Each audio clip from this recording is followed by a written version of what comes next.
back again for another MMA preview. This time we've got UFC Fight Night, Brunson versus Till, an affair with a ton of exciting fights, not necessarily a ton of name recognition, but a lot of high up-and-coming prospects, and just a lot of people I'm excited to see fighting this weekend. We're going to be going over our top 6 fighters to target for GPP contests on Draftkings. These are going to be the highest potential fighters on the slate, not necessarily the most likely to get a win, not necessarily the ones that you should be betting on in terms of a gambling card, but these are the players that you want to target for GPP contests because they either have really high scoring upside, potential for a KO or submission maybe in the first or second round, or just overall have a great style in terms of the DFS format. So keep that in mind. These picks are for GPP contests on DraftKings. And just go over our picks from last week. I don't want to spend too much time on this. We went 2 for 6. We got absolutely washed. Obviously, Barboza ended up getting washed by Giga Chikadze. Muradov ended up getting submitted by Meerschaert. I don't think many people saw that coming as well. Had a few other busts. And overall, MMA Twitter didn't have a great week. The books definitely made off with a lot of money last week, but the absolute great thing about MMA is, and about DFS as well, is that it gets cleared off the slate, right? We had a bad week. We're going to move on, make some better picks this week, and go on and make some of that money back from those books. So with that being said, let's hop into the picks for this week on DraftKings. Kicking off our fighters to target at number 6 with Luigi Vendramini, somebody who costs $7,900 on the slate and is fighting a huge up-and-coming prospect, that being Paddy Pimblett from the UK, somebody who has a ton of fan attention behind them. There's a lot of hype going into this fight, and as a result, Luigi finds himself a plus 115 underdog against a UFC newcomer in Pimblett. In my opinion, the line should probably be the other way around. I do think it's going to be a close fight, but Luigi showed a ton of heart his last time out. He was getting absolutely beat to crap through 2 rounds against Zayam. The Zayam's range was utilized to absolute perfection, and Vendramini was far too cautious. Was trying to fight at range, wasn't able to take down Zayam because of his frame either. And in the 3rd round, got a talk to with his coach. I forget what his coach said exactly, but he didn't say it very lightly. Told him to stop being a wimp, for a better word. Went out there and knocked down his opponent Zayam twice. Was absolutely handing it to him. One of the judges actually scored it a 10-8 round, so one of them scored it a draw, but ended up losing that fight. To be quite honest with you, I think it looked a lot worse than it really was. Again, Vendramini's strategy coming out was just completely ineffective. It's not like his coaches weren't telling him to close the distance, he just wasn't listening.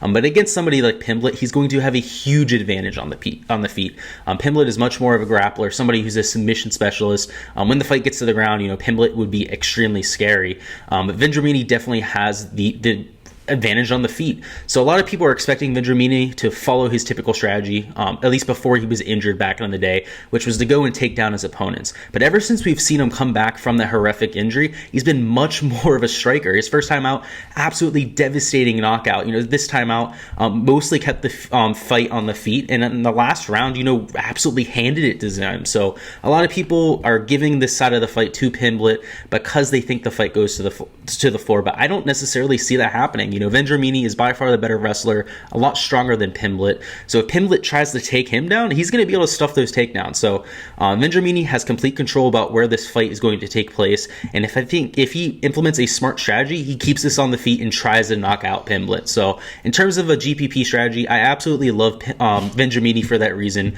Has a lot of potential to go out and get a knockout against somebody like Pimblett, who's going to be a chalk play on DraftKings. At number 5 for our fighters to target, we have Jack Shore, a DK price of $9,100, fighting a new UFC newcomer in Ludvig Sholinian. So he's a minus 470 favorite, the biggest favorite on the entire slate. And obviously Jack Shore is one of the best on the ground players in the entire world. One of the best European grapplers that we've ever seen. Somebody who has submission threats from almost every position on the ground. Has very good at throwing up triangles, arm bar, rear naked chokes, you name it.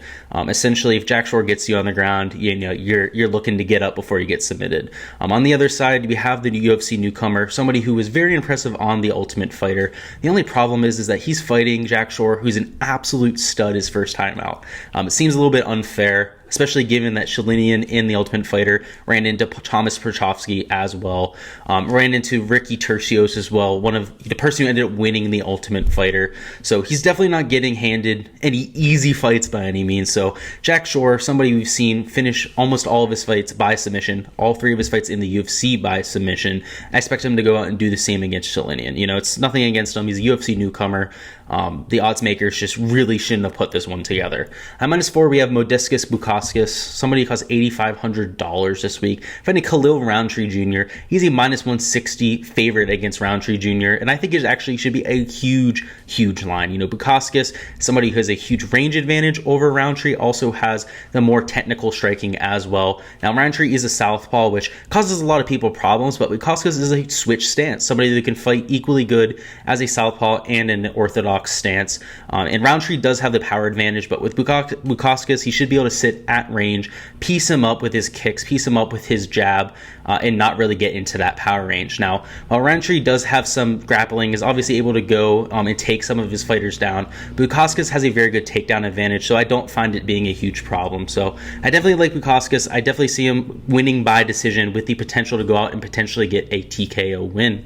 Our number 3 fighter to target is going to be Marcelo Rojo, $7,600. He's fighting against a very strong fighter in Jonathan Martinez. That's why he's a +145 underdog. But I think Rojo is not getting the respect that he necessarily deserves. His first time out, he had a very tough matchup against Charles Jourdain. Obviously a huge step up in competition, but I think that tells you just how much the UFC believes in Marcelo Rojo. Typically the guys that get these tough matchups the first time out are people that could go out and very well win that matchup, you know, really put their name out there.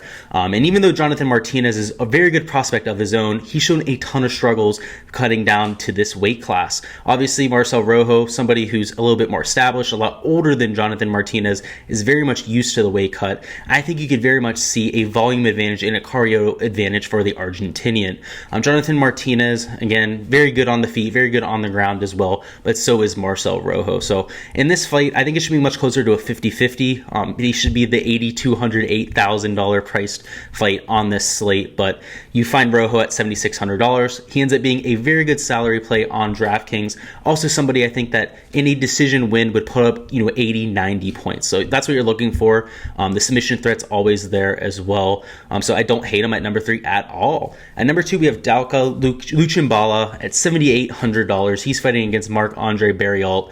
He's a +135 underdog against the Canadian, and I don't agree with that at all. Both fighters are stylistically similar. Both of them have, I'd say, average grappling, average wrestling at best, but a lot of power, especially on the Lungiambula side. Barriault's a lot more of a TKO specialist, somebody that grinds you down before beating you up, but Lungiambula has legit one-punch KO power. We've seen him knock out heavyweights before, light heavyweights all the time, but now that he's down at middleweight, he has probably the most power in the entire division. So Barriault could very well walk into a punch, and the reason why he makes this list is that Lungiambula can knock him out in the first minute of the fight, right? It can end up being the end of the third round, second round, but at any point if one of his power punches lands, Barriault's going to absolutely go to sleep. So in GPP formats, that's exactly what we're looking for. Obviously, the Vegas odds makers still like Barriault to win this fight. They still like him to survive that onslaught. But in GPP formats, you're looking for those upside ceiling plays that don't necessarily happen every time, but when they come through, you're looking at a high score. So that's why I like Lungiambula this week at $7,800. But my number 1 play this week is Tom Aspinall at a DK price of $9,000. I really like him against Sergey Spivak. He's a -260 favorite in this matchup, despite it only being his 4th ever UFC matchup. The reason why he's getting a lot of this respect is he's not only good on the feet, where he's shown some insane knockouts, he's also very well-rounded on the floor. He has 10 submissions to his record, plenty of experience there as well before entering the UFC. So a lot of people aren't giving him the credit on the ground that he deserves. A lot of people think that Spivak's going to go out, take him to the ground, potentially even get a submission, but I could potentially see the opposite happening. Aspinall is a huge prospect. Again, there's a reason why he's getting somebody as good as Spivak this early in his career, and I wouldn't be surprised if he went out and submitted Sergey Spivak. A lot of the props that you see out there right now are for knockout for Tom Aspinall, but I would actually take the submission over that. I'm going to give a bonus pick here. This is going to be for the main event. I don't love attacking this in GPP formats just because it always ends up being very chalky. I also don't think that either side has a very good chance at getting a knockout. That obviously being between Derek Brunson and Darren Till. But if I was going to pick someone from the main event, it would definitely be Derek Brunson at just $7,400. He's a plus 150 underdog and has huge upside in a decision. Obviously, this is a 5-round affair. Derek Brunson is a volume wrestler, somebody who puts up plenty of control time. It's going to score plenty of takedowns if it goes to decision. So if I was going to take somebody from the main event, it would definitely be Derek Brunson. Darren Till's going to be a fade for me this week. I don't think he has enough power to take out Derek Brunson. We saw the last time out in decisions, first of all, he doesn't win them very often. Second of all, he doesn't score very many points. So if I was going to pick someone in the main event, it would definitely be Derek Brunson. That's all I've got for this week's UFC picks, guys. Let me know in the comments who your favorite fighter the target is for DraftKings. Would love to hear it. My personal favorite, obviously, Tom Aspinall. Perhaps it's Derek Brunson. Maybe I'm sleeping on that main event, but I think it's going to be a little bit lower pace than we're used to seeing. As always, I really appreciate the viewership. If you guys enjoyed the content, make sure to like and subscribe. It really goes a long way with me growing the channel, and again, I really appreciate it. Until next time, I'll see you guys for next week's card.